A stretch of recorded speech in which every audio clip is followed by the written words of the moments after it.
Հիմա տեսեք, ֆերմերը երբեք չի գնա քարքարուտ տեղում հիդրոպոնիկա հիմնի,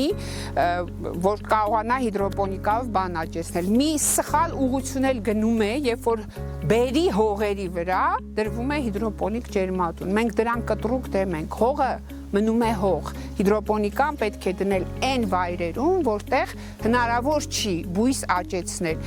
Ցավոք սրտի մեր ֆերմերները հիմնականում ջերմատնային են աճեցնում բույսերը, ջերմատնային հիդրոպոնիկայով, դե ֆերմեր չեմ էլ ասի, մեծ կազմակերպություններ են, որոնք իրենց համար ունեն իրենց խորհրդատուները, ամեն ինչ բերվում է արտասահմանից, եւ սուբստրատը, եւ սննդարար լուծույթները եւ այլն։ Այդպես մեծ ֆիրմաները մեզ հետ խորհրդակցության չեն գալիս, բայց անհատները, առանձին ձեռնարկատերեր շատ են գալիս։ Բաժանորդագրվեք STEM News AM-ին։